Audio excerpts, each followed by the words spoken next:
बहुत पुराने जमाने की बात है। अरब के रेगिस्तानों और खजूर के बागों के बीच एक छोटा सा शहर बसा हुआ था।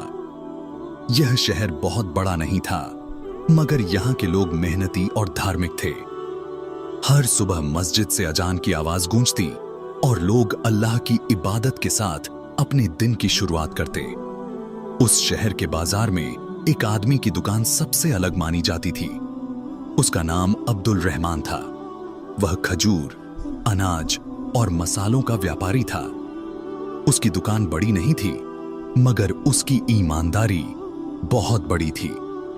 अब्दुल रहमान के पास एक पुराना तराजू था। वह हमेशा उसी तराजू से सामान तौलता था।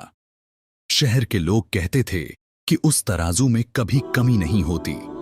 जब भी कोई ग्राहक आता, अब्दुल रहमान बहुत ध्यान से सामान तौलता और फिर मुस्कुरा कर कहता, भाई, यहां इंसाफ का तराजू चलता है।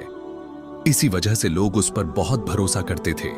उसके पास अक्सर गरीब लोग भी आते थे। अगर किसी के पास पैसे कम होते तो वह उन्हें कभी खाली हाथ नहीं लौटाता था।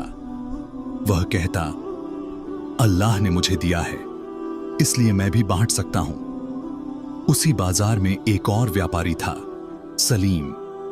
उसकी दुकान अब्दुल रहमान के पास ही थी, मगर सलीम का स्वभाव बिल्कुल अलग था।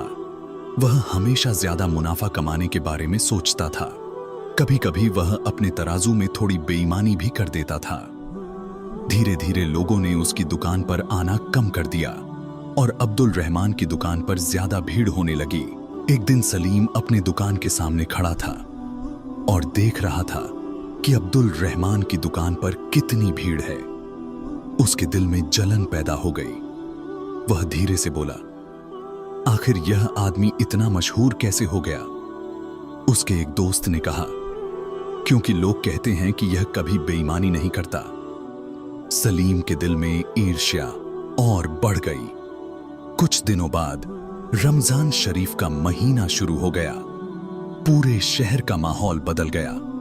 लोग रोजे रखते, मस्जिदों में नमाज पढ़ते और गरीबों की मदद करते। अब्दुल रहमान भी रोजे रखता और शाम को इफ्तार से पहले गरीबों में खजूर बांटता। एक दिन बाजार में बहुत भीड़ थी।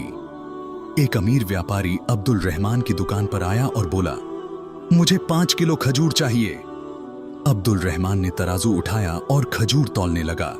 उसी समय सलीम वहां आ गया। वह लोगों के सामने ऊंची आवाज में बोला, रुको, पहले तराजू की जांच करो। सब लोग हैरान हो गए। सलीम बोला, कौन जानता है कि यह सही तौलता है या नहीं? लोगों में हलचल होने लगी। अब्दुल रहमान शांत खड़ा रहा। उसने कहा, अगर किसी को शक है तो मेरा तराजू जांच लिया जाए। मामला काजी यूसुफ तक पहुंच गया। काजी यूसुफ शहर के सबसे न्यायप्रिय व्यक्ति थे। उन्होंने कहा, कल मस्जिद के आंगन में सबके सामने तराजू की जांच होगी। अगले दिन मस्जिद के आंगन में बहुत भीड़ इकट्ठी हो गई। काजी साहब ने तराजू मंगवाया। उन्होंने खुद खजूर तौल कर देखा, फिर उन्होंने अनाज तौल कर देखा। हर बार तौल बिल्कुल सही निकली। काजी साहब ने कहा, यह तराजू बिल्कुल सही है। सलीम का चेहरा उतर गया। अब्दुल रहमान ने उसकी तरफ देखा और कहा, अगर मेरे भाई को शक था तो वह दूर हो गया। लोगों ने अब्दुल रहमान की ईमानदारी की तारीफ की। उस दिन के बाद शहर में उसकी इज्जत और भी बढ़ गई। सलीम बहुत शर्मिंदा हुआ। कुछ दिनों बाद वह अब्दुल रहमान के घर गया। उसने कहा, मैंने तुम्हारे साथ गलत किया, मुझे माफ कर दो। अब्दुल रहमान ने मुस्कुराकर कहा, गलती मान लेना सबसे बड़ी अच्छाई है। धीरे धीरे सलीम का दिल बदलने लगा। मगर उसी समय शहर में एक बड़ी घटना हुई। एक अमीर व्यापारी हाशिम के घर चोरी हो गई। उसके घर से सोने के सिक्के और कीमती सामान गायब हो गया। शहर में हलचल मच गई। पहरेदारों ने एक गरीब मजदूर करीम को पकड़ लिया। लोग कहने लगे, यही चोर है। मगर करीम रोते हुए कह रहा था, मैं बेगुनाह हूं। अब्दुल रहमान ने आगे बढ़कर कहा, जब तक सबूत न हो किसी को चोर कहना गलत है। काजी यूसुफ ने जांच का आदेश दिया। अब्दुल रहमान और सलीम ने हाशिम के घर की जांच की। उन्हें जमीन पर बड़े पैरों के निशान मिले। वे निशान करीम के नहीं थे। पहरेदारों ने खोज शुरू की। कुछ समय बाद उन्होंने एक आदमी को पकड़ लिया। उसका नाम जाफर था। जब उससे पूछताछ हुई तो उसने चोरी कबूल कर ली।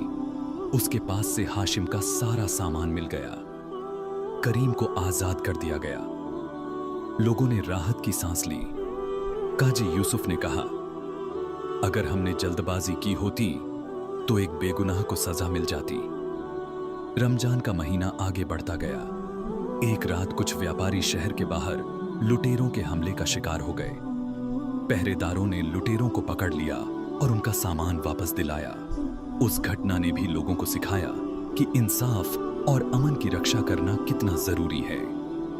रमजान के आखिरी दिनों में एक और मामला सामने आया।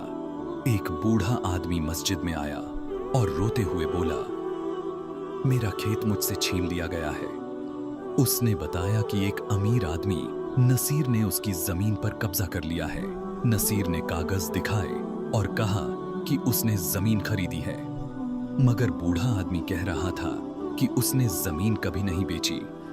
काजी यूसुफ ने जांच शुरू की। अब्दुल रहमान ने नसीर से सवाल पूछे। जब खेत पर जाकर देखा गया तो नसीर को खेत के बारे में कुछ भी पता नहीं था। आखिरकार उसने सच कबूल कर लिया। उसने माना कि उसने लालच में आकर झूठ बोला था। काजी साहब ने फैसला सुनाया कि खेत बूढ़े आदमी को वापस मिलेगा। बूढ़े आदमी की आंखों में खुशी के आंसू आ गए। रमजान का आखिरी दिन था। शहर में ईद की तैयारी शुरू हो गई। लोग खुश थे, मगर अब उनके दिलों में एक नई सीख भी थी। उन्होंने समझ लिया था कि इंसाफ का तराजू कभी झूठ नहीं तौलता, और जो इंसान ईमानदारी के साथ जीता है, अल्लाह उसकी इज्जत हमेशा बचा लेता है। उस शहर में जब भी लोग इंसाफ की बात करते तो अब्दुल रहमान और उसके तराजू की मिसाल जरूर देते। लोग कहते, इंसाफ का तराजू हमेशा सच के साथ होता है, और यही उस शहर की सबसे बड़ी सीख बन गई।